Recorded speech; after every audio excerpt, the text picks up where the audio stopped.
Kelly here again.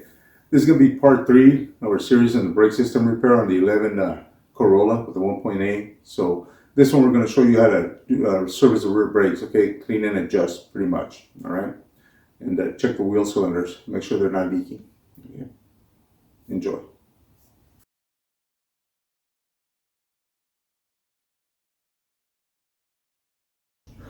Alright guys, so we're here at the rear wheels. We're going to go ahead and pull the drums off and see what it looks like. We're going to try to tapping on it first a little bit. Sometimes, you know, you can just hit it a couple of times and stuff, but if it's that bad, we don't want to hit it because these are actually made with the threads. They have holes with threads on them, so you can drive screws in there and pull it off forcibly. Okay, so I'm going to try just tapping and see how you can tell right away if it feels very solid, because the hub starts getting a little rusty. The rust expands, so it holds on to the drum, so you can't do anything. So here we go. See all that dust? That's actually a good sign, even though it's bad for you, but it's a good sign because it tells you that the wheel cylinders are most likely not leaking, okay? Since we're inside right now, and I think we're going to do it the other way, so because it's just getting everywhere, the dust for us.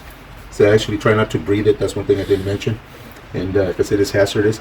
Even though there's no more asbestos now today, supposedly made in this country, they still ship stuff from out of the country in here that has asbestos. So it's illegal to manufacture it here, but it's not illegal to import it when it's manufactured somewhere else. Okay, so all right guys, since we're not going to do it with hitting it with the hammer, because we can hit it a little harder, and we are going to reuse the drums, so we don't want to take no chances on damaging them. But these are made so you can drive a screw in there. If you can see, it's got threads on it. You just drive it, and you go and you drive the screw in there, and it will bring it out.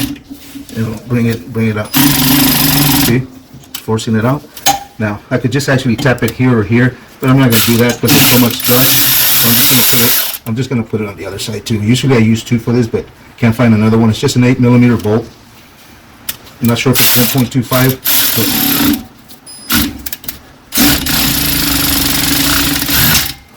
there you go. Obviously using 2 screws would be simpler. So now we are going to tap it. You feel it release. See that? There we go. Okay. Now it's off. Check the condition. It actually looks very good. You try not to get nothing on the surface because you are going to reuse it. If you do, you can clean it off with brake cleaner or something. Remove it because we got to do the other side still. Okay. So we're gonna put it over here so we don't get nothing on it. And okay. All right, as you can see, it seems to still have plenty of lining. See that? It's actually, we're just gonna end up servicing this, cleaning and adjusting it. But as you can see, there's still plenty of lining, and it would be, there you go. That's quite a bit. Okay. So it doesn't need a brake job, at least on this side. We're gonna check the other side, so you never know what can happen. Another thing you want to do is you want to carefully grab one of these. You don't want to tear these boots. You got to be careful and just open it, lift it up like that. If the wheel cylinder is leaking, it will gush out. Okay, there'll be brake fluid gushing out. So we'll do that to the other side because you have a couple of cup seals in there. Just make sure, like I said, all you have to really do is just separate it like that. You don't have to pull it off. If it comes off, it's a pain in the ass sometimes. Put it back on, but it's not undoable, you know. And pretty much it. Look at it, make sure there's no springs fell off, there's nothing on the bottom. If a spring falls off or something like that, you'll probably see it on the face of the drum because it'll be in there, you know. Like, you make sure there's nothing embedded in the linings. There's nothing embedded in the linings or anything like that. So I would say just clean and adjust. There's actually on drum brakes, there's 3 contact points for the shoes where the shoes sit, and here's one. There's always one in the middle, and there's one on the bottom, opposite to this. No, well, not quite opposite, but on the other side, okay? Same with this shoe too. So we're going to go ahead and clean these off, and then we're going to put a little bit of lube in here, in between there, okay? So whatever you do, make sure that you do not get anything on the linings, okay? Because you would think that it would not stop, but at the contrary, the wheels will probably lock up when you brake very easily. So, and you can tell if you look over here on this one, you could tell that it used to have lube because see the little buildup of dust on there. See this dust? Watch. There you go. See that buildup? You could tell it had lube on there before whoever did it actually did bother to lube the contact points. Okay. So. You want to go ahead and spray down, or you did a little bit. So.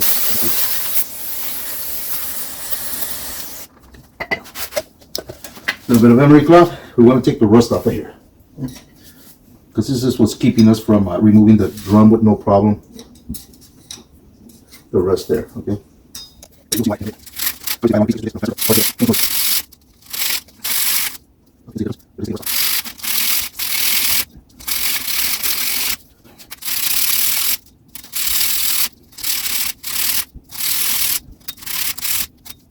So here,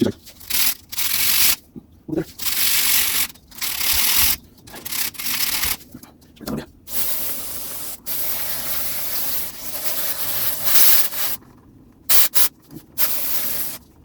Now. Usually we like this one. So we get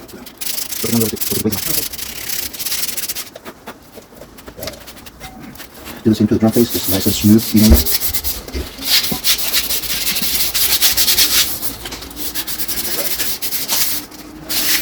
And to the hub. We'll do the hub, get rid of the rest of the hub. From the center. A little bit of lube.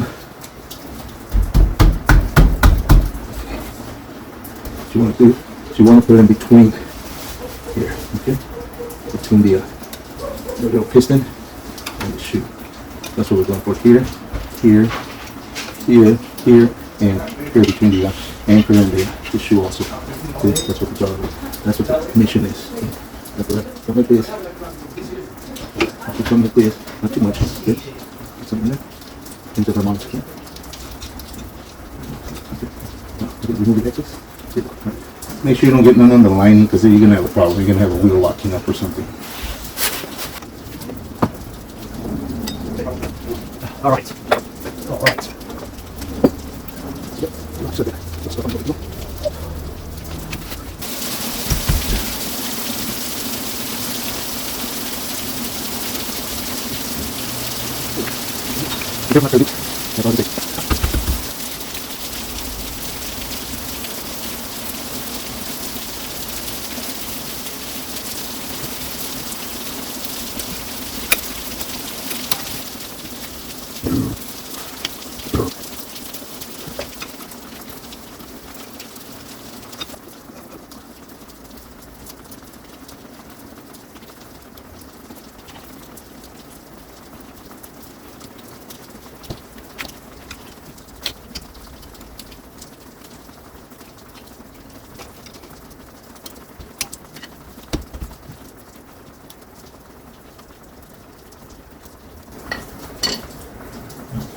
See how they shift better?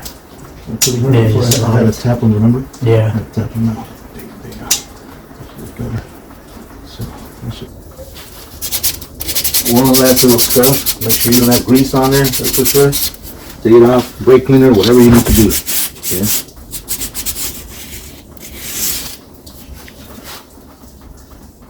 Alright, the reason that we cleaned the hub and the on both sides, on the drum and the hub itself, was so when we do this, make sure there's nothing on there. When we do this,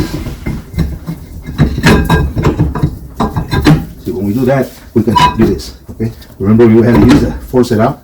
That's why we did that. Okay, now see how it's been so freely, and we have how much place on it. Okay, so that's what we're gonna adjust right now.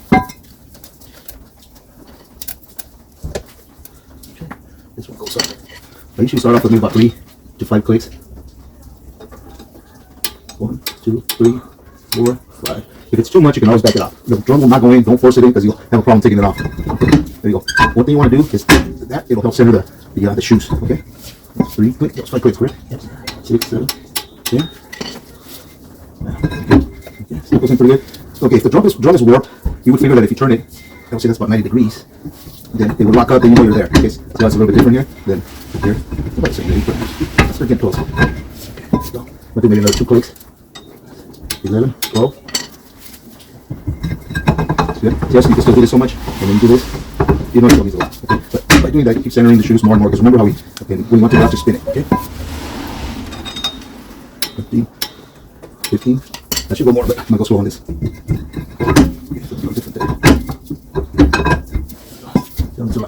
This will definitely make your e-brake feel better.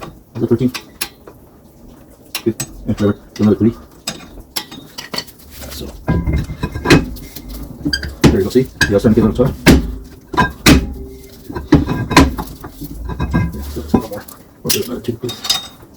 stainless is going to be better. Your brake pedal is going to be a little higher, and your e-brake will catch a few clicks better. There we go. Yeah, see, it's not as easy anymore to pick it up. So I'm going to say right there is pretty good, but 17, 20 clicks maybe. It's got a spread spot. There you go, see that? Okay. Only that be. It's definitely going to be an improvement. The best way, obviously, to do it, this works. Best way to do this is to put the wheel on and open up. If you have access in the back, open it up and spin the wheel and, you know, hit it, click it, you know, adjust it. That's the best way to do it. But this is actually works very well for me. Okay, so just so you guys know.